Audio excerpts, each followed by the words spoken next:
maintenant, avec cette semaine, la sélection de Jean-Philippe Viau et de moi-même, on vous propose d'assister à un joli duo assez sentimental.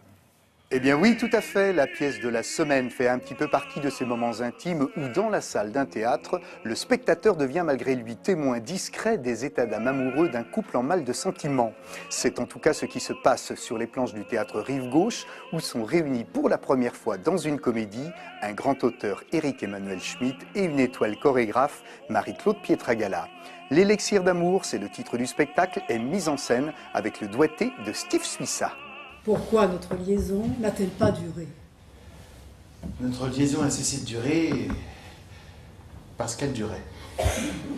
C'est l'histoire d'un homme et d'une femme qui viennent de se séparer, mais visiblement il n'y arrive pas. Lui est resté à Paris, elle l'a fui jusqu'à Montréal, et lui la poursuit à travers des emails. En fait, elle le déteste passionnément. Quand je m'assois à distance d'elle pour l'écouter, le mal s'absente. Un Français déclarant que la réussite professionnelle de sa conjointe passe avant la sienne, mes oreilles n'auraient jamais cru l'entendre.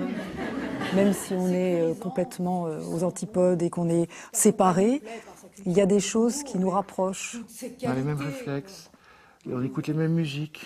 On s'envoie aussi de temps en temps des vacheries, hein, il faut le dire. Ben, surtout Et oui, surtout moi. Qu'est-ce qui te ferait triompher, à part une fatuité hors du commun?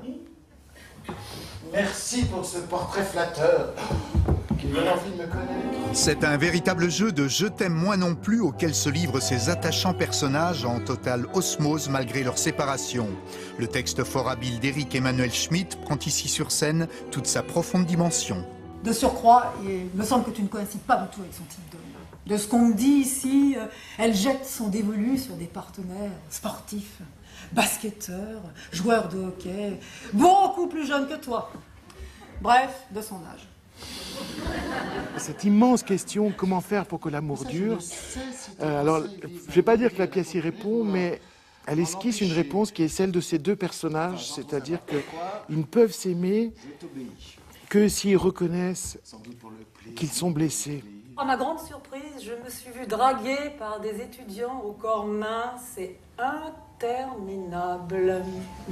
Auparavant, je me gavais de femmes avec une fréquence qui tenait plus de la volonté que de l'envie. Elle est absolue. Elle, c'est l'amour. C'est l'amour avec un grand A. Et lui, il a une forme de naïveté machiste qui fait rire le public.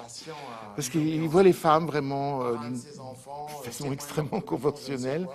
Il est adorable, mais c'est un vrai macho. Et C'est un homme. N'as-tu jamais pensé être mariée? Qui entrerait en prison de son plein gré?